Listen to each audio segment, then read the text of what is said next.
बलिया में बोले बिहार के कैबिनेट मंत्री, अब जुमलेबाजी से नहीं चलेगी भाजपा की सरकार। खबर है उत्तर प्रदेश के बलिया से, जहां सिकंदरपुर में जेडीयू कार्यकर्ता सम्मेलन में पहुंचे बिहार सरकार के कैबिनेट मंत्री व उत्तर प्रदेश के प्रभारी श्रवण कुमार ने बीजेपी सरकार पर जमकर जुबानी हमला बोला है। उन्होंने कहा कि उत्तर प्रदेश में डबल इंजन की सरकार है, लेकिन इसके बावजूद भी एक भी वादा धरातल पर कहीं दिखाई नहीं दे रहा है। यहाँ यूपी में एक ट्रांसफार्मर लगवाने के लिए एक पूर्व सांसद को आंदोलन करने की जरूरत क्यों महसूस हो रही है? बिहार देश का पहला राज्य है जहां हर घर में बिजली पहुंचाई गई। बिहार में किसानों को 65 पैसे प्रति यूनिट के दर से बिजली मिलती है, जबकि वहीं उत्तर प्रदेश में 7 रुपए प्रति यूनिट के दर से किसानों को बिजली मिलती है। उन्होंने कहा कि बिहार में जाति पर आधारित जनगणना हो रही है, लेकिन उत्तर प्रदेश में क्यों नहीं कराई जा रही है। वहीं जेडीयू प्रदेश उपाध्यक्ष अवलेश कुमार सिंह ने कहा कि जो 2014 में आए थे वह 24 में नहीं आएंगे। भारी बहुमत के साथ इंडिया की सरकार बनने जा रही है। आगे उन्होंने क्या कुछ कहा, देखिए बलिया से अंगद कुमार की रिपोर्ट।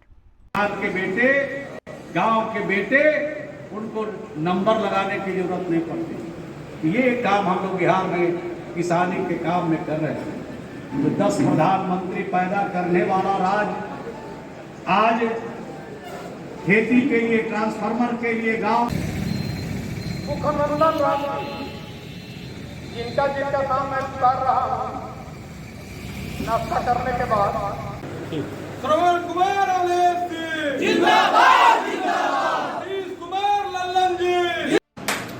जिस राज्य की जनता को एक ट्रांसफार्मर लगाने के लिए अगर आंदोलन करना पड़े तो मैं उसी से लगभग 75 लोगों का सदस्यता अभी ग्रहण किया है और कार्यकर्ताओं में उत्साह भरा है। हम लोगों ने कार्यकर्ताओं को 2024 का टिप्स दिया है।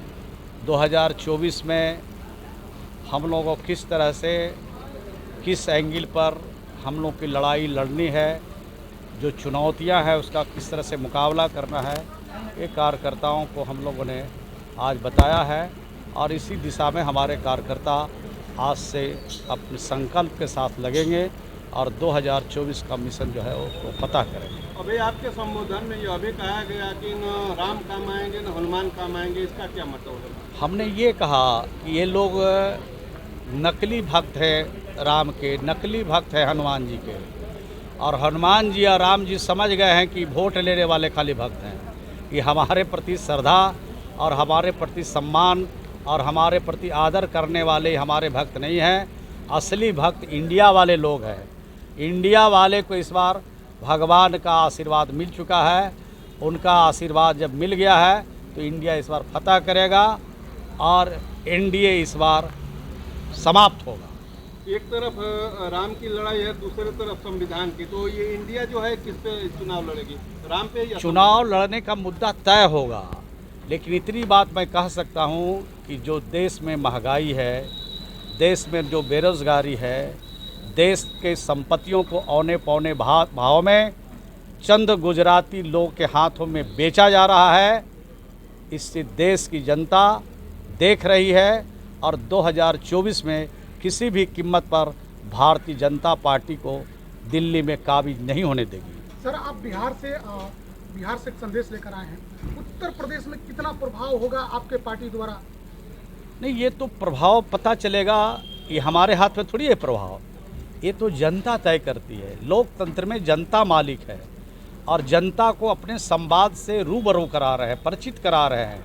और 9 वर्षों में जो देश के प्रधानमंत्री जी ने और उनकी सरकार ने, डबल इंजन की सरकार ने जो काम किया है उत्तर प्रदेश में, उसकी चर्चा करके लोगों को बताना चाहता हूं कि आज़ादी की इतने दिन बाद भी आज आप पिछड़े हैं। 10-10 प्रधानमंत्री जिस धरती ने, जिस मिट्टी ने, जिस राज्य ने पैदा किया, वहाँ के लोग आज ट्रांसफार्मर के लिए आंदोलन कर रहे हैं। वहाँ पर 7 रुपये प्रति यूनिट की हिसाब से किसान बिजली ले रहे हैं और बिहार सबसे महंगा बिजली खरीदता है 5 रुपये 82 पैसा में, और वहाँ किसानों को 65 पैसा में प्रति यूनिट बिजली हम किसानों को खेती करने के लिए देते हैं। तो ये 10 देश का प्रधानमंत्री इसी राज से बने हैं और वहाँ की हालत ये है, और डबल इंजन की सरकार है, उसको विचार करना चाहिए। तो जैसे अभी आपने कहा कि देश जो है वह आज़ादी की लड़ाई लड़ा था, आरएसएस जो है वह कूटनीति कर रहा था अंग्रेजों के साथ, तो क्या यह विवादित बयान में नहीं आता है? वो तो आप समझिए, जनता समझे। देश के सब लोग जानते हैं कि एक भी लोगों का देश की आज़ादी में उनका कोई योगदान नहीं है। सर, आपने यह भी कहा कि महात्मा गांधी की हत्या का षड्यंत्र मैंने नहीं कहा, ये हमारे देश के गृह मंत्री ने पत्र लिखा है और कहा है सरदार पटेल ने कि ये आरएसएस के लोगों का प्रत्यक्ष अप्रत्यक्ष रूप से उनका हाथ है।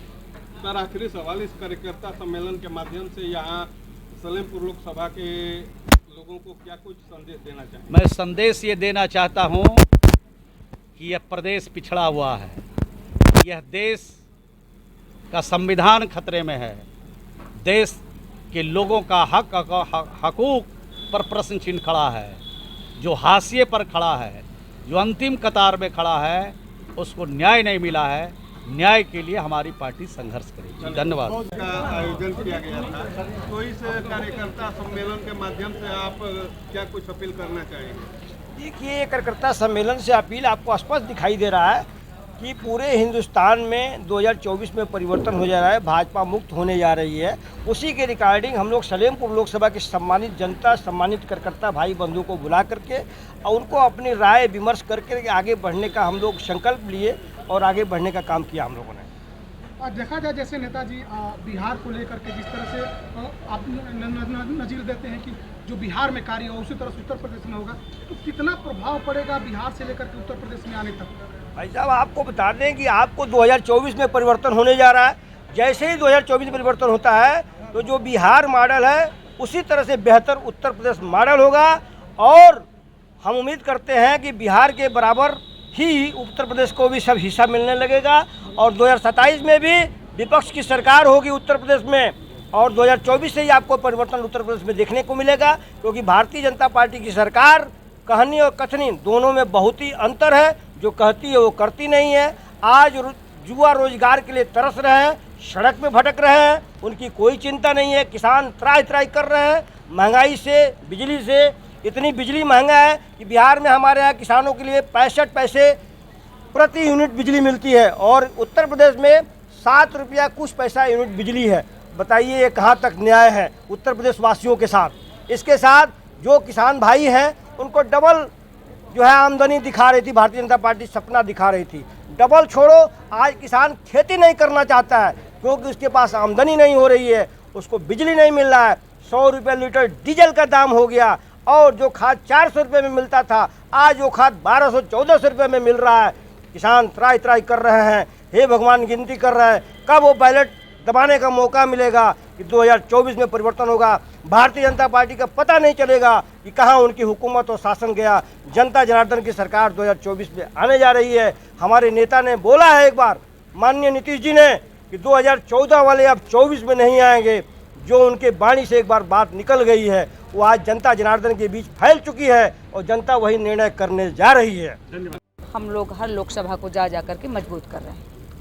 क्या ऐसा माना जा रहा है कि जीतू द्वारा बलिया में जो है वो विशेष एक टिकट की मांग की जा रही है, इसमें क्या सकते हैं? देखिए, ये महागठबंधन के हमारे माननीय नेता और महागठबंधन की जो भी राष्ट्रीय नेता हैं, ये उनको तय करना है कि किसको कहाँ से लड़ाना है। जो भी महागठबंधन का फैसला होगा हमारे पार्टी के सभी कार्यकर्ता और पदाधिकारी उसको मान्य करेंगे। इंडिया जो 2024 में चुनाव लड़ेगा, तो मुद्दे क्या होंगे, किन मुद्दों के साथ चुनाव लड़ेगी? देखिए, मुद्दे हमारे अभी जो है, जब मैनिफेस्टो बनेगा पार्टी का या महागठबंधन का, उन्हीं के मुद्दों की तो कमी नहीं है। देख रहे हैं आप देश में जिस तरह बेरोजगारी चरम पर है, महिलाओं के साथ अत्याचार हो रहे हैं, देख किसान किस तरह परेशान है, मीडिया के बंधु भी, स्वतंत्र मीडिया भी नहीं काम कर पा रही है। मेरे यहाँ भी पत्रकारों के साथ हमला हुआ। अभी यहाँ पर भी पिछले साल एक अमर उजाला के वरिष्ठ पत्रकार थे, उन्होंने एक पेपर का कुछ उजागर किया था तो उनको भी जेल भेजा गया था। हम लोगों ने ज्ञापन दिया था। तो हम चाहते हैं कि जब इंडिया की सरकार हमारी बनेगी तो चाहे युवा हो अपना अधिकार मांग सकता है, किसान अपना अधिकार मांगेगा, महिलाएं भी अपना अधिकार मांगेगी और मीडिया के बंधु जो हैं वो स्वतंत्र पूर्वक अपना मीडिया का काम करेंगे। सरकार द्वारा एक गाइडलाइन जारी की गई थी पत्रकारों के लिए कि अगर सरकार के खिलाफ कोई न्यूज चलाता है, समाचार चलाता है, तो उसके खिलाफ सख्त कार्रवाई की जाएगी। इससे आप क्या देखिए ये बहुत गलत बात है। देखिए कोई पत्रकार, हम भी पत्रकार थे तो हम भी कभी कभी हमें जब जानकारी नहीं होती तो हम लोग लिख देते कि सूत्रों के हवाले, ये लिखते हैं पत्रकार बंधु। तो अगर सूत्रों के हवाले अगर हम कुछ लिख रहे हो तो इस पे कार्रवाई नहीं होना चाहिए। फिर इस आप बताइए कि फिर पत्रकार स्वतंत्र कहाँ रह गए? ये तो सरकार पत्रकारों पर हमला करेगी ना। देखिए पत्रकारों का काम होता है, चाहे सत्ता पक्ष हो या विपक्ष हो, कोई गलत करता है तो लिखेंगे, और पत्रकारों का काम होता है सवाल करना। तो आप लोगों से मैं एक निवेदन कर रही हूँ कि आप लोग सभी पत्रकार एकता लाइए, और ये जो कानून आया है इसके खिलाफ आप लोग लड़ाई लड़िए। हमारी पार्टी, हमारा इंडिया गठबंधन आप लोगों के साथ है।